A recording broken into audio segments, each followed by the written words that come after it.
Welcome back again to Borderlands. For this video, we're going to be going over the brand new information, an actual video released by the producers and the game developers, showing what's actually coming out in the endgame. You've probably seen a bunch of content creators recently upload some exclusive gameplay because they have obviously early access, but not much information about the endgame. And this video right now, dropped today, actually shows from the developers themselves what is endgame like. What are you going to do? Is it different or is it similar to the previous games? And I'll tell you right now, it's a lot different. There are many things to do in the endgame that's not just farming bosses for loot. So we're going to watch the video and talk about exactly what's new in the endgame in Borderlands 4.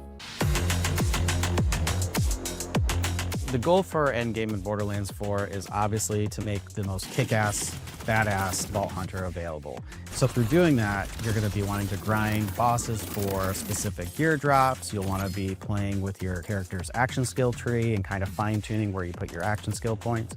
And then finally, you'll want to be using firmware to kind of min-max your build.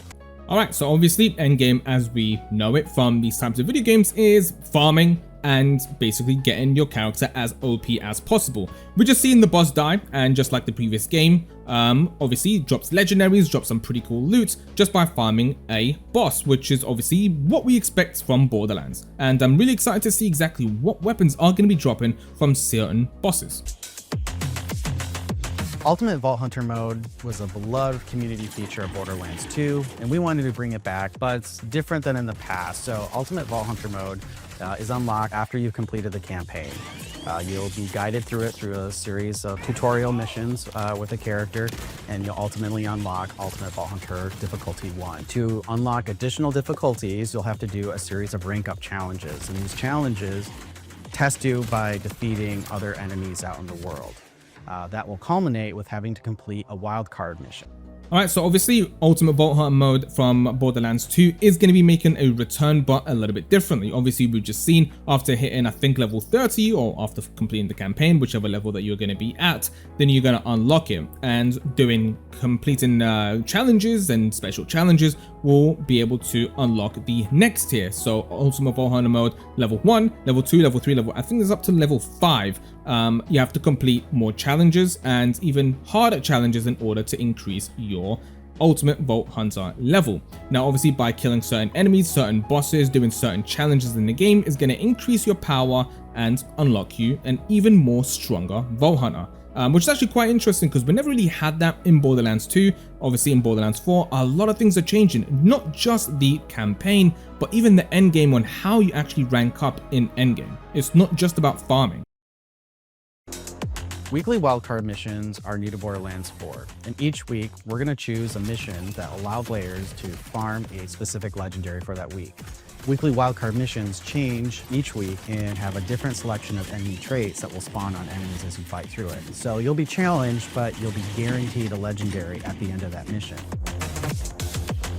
Alright, so weekly challenges and also weekly specific weekly legendaries are going to be dropping from certain bosses. It's going to be quite interesting. Obviously, certain weapons aren't going to be always there for you, so you're going to have to always make sure that you're logged in every single week in order to get those weapons.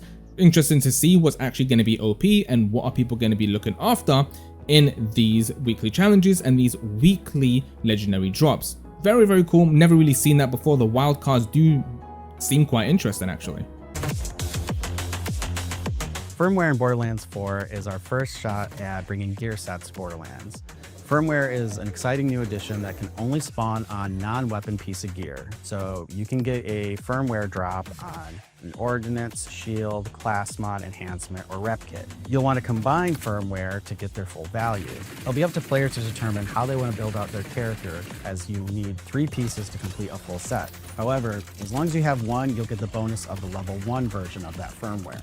Each firmware has 3 tiers of bonus. Exclusive new firmware only drop in those higher difficulties. And since there's 5 slots that firmware can spawn on, you have an option to kind of min-max based on the variety of firmware what matches your character build. Alright, there we go. We're not just going to be farming for weapons or levels, we're also going to be farming for specific builds. Firmware, obviously, that just said, is a new idea in Borderlands 4, which is going to be very interesting to see exactly how people are going to be playing certain characters. I'm guessing that different firmware firmware is going to be working better for different characters. Maybe a lot of people are going to be playing a certain character, but the firmware on a different character is probably going to make it even better, considering that people do like to play differently but with the same character. So yeah, firmware is going to be another huge thing they're going to be making people grind for. I'm actually kind of interested to see if there's going to be certain firmware that you actually have to farm for from certain bosses that can only be dropped at certain times or certain weeks, just like they said with the wildcards. But we're going to have to wait and see. So yeah, you're going to have 3 different pieces in order to get the full power for that set. Very, very cool. Contracts are available in the base game as soon as you get to your first safe house. But what they're really great for is Endgame, because they'll reward you with Iridium, which is the currency that's used for a lot of endgame activities, such as respeccing your specialization tree or having access to big encore versions of bosses from Moxxi's Big Encore machine. Moxxi's Big Encore machine is unlocked as you complete missions for the bosses. The Encore machine lets you purchase a rerun of the boss right in the game, no save loading. As part of the end game, each week a big encore version of a boss will be selected, and you'll be able to spend Iridium to farm a more difficult, challenging boss, but have a much better chance at their dedicated loot. Just like I thought, and just like I predicted in the previous videos I made, there's going to be certain ways to farm these bosses, and they're going to be even more challenging than before. So there we go, Moxxi is again once back in the game, and very, very useful in the end game.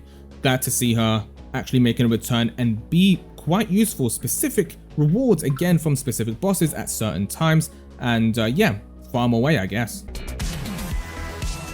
Specializations are our new end game skill tree.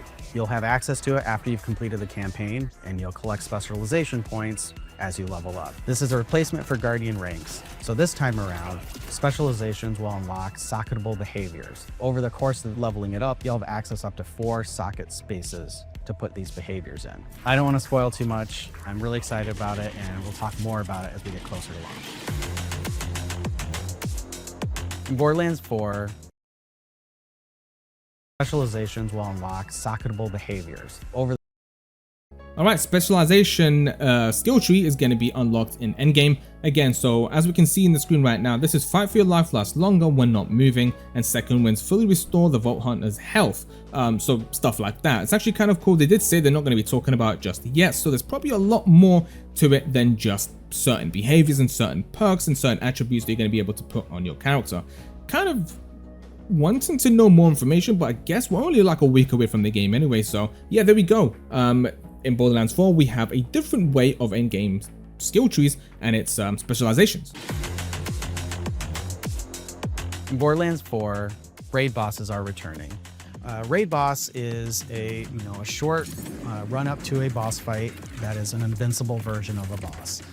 Invincibles have, the most punishing damage, the biggest health pools, but they also will come with some of the best loot in the game, so there's a reason to do that. As you complete each raid, though, we will unlock additional Ultimate Vault Hunter difficulties that, again, will then give you access to new firmware as the game progresses over that first year. Alright, raid bosses and invincible bosses are going to be in Borderlands 4. Again, another way to level up your endgame and just have more fun in endgame. Raid bosses are basically like Destiny strikes, where you start the mission, you make your way through a bunch of enemies in different stages, and then the boss at the end is going to be very, very difficult, more damage, more mechanics and stuff like that. And then also you're going to be getting some of the best loot in the game, which again is probably what you guys are probably thinking as well. So yeah, definitely a lot to do in endgame. A lot of things have been changing throughout the game, a lot of things have been removed, and a lot of things have been added from the previous game, specifically Borderlands 2, which obviously we can all agree that it is probably the best Borderlands game. People still play it today, and a lot of mechanics and features from that game got removed in the later games, but obviously now that they have more information from the community, a lot of things are being added back from Borderlands 2 into Borderlands 4. Obviously, this is going to be the biggest Borderlands that they've ever created. The world is going to be completely different to what you've seen before. A lot of the if you've played Borderlands 2 or Borderlands 3, this game is going to feel a lot differently in terms of how you're going to be able to play the campaign, how you're going to be doing endgame, and how you're going to be leveling it up, and how you use every single character or the one character that you're going to be using. It's going to be a lot different, and there's going to be so much more to do. There's also going to be live events and free updates that's going to be coming out throughout the cycle of this video game, like they did say in some of their blog posts as well. It's not just going to be a case of the game does drop and there's going to be future DLCs and that's pretty much it. There's also going to be like weekly or every couple of weeks live events, changes, updates and stuff like that. So there's actually going to be a lot to do in this game, not just updates and not just endgame farming. There's probably going to be a bunch of bosses and a bunch of weapons that still hasn't been released that's going to be coming out at a future date. And that's going to be pretty much it for this video. That's just what I wanted to talk over from the brand new news that came out from the devs themselves. And yeah, tell me down in the comments what you guys actually think, what you're most excited for. I'm really interested to see how firmware and the specialization skill trees are going to work, and just overall how the bosses are going to be able to the weekly rotation of these bosses and the loot that's going to be dropping from them. I wonder if that's actually going to change if we do get the same boss, if there's like multiple weapons for the same boss. Who knows? That's pretty much it for this video, and I'll see you guys on the next one.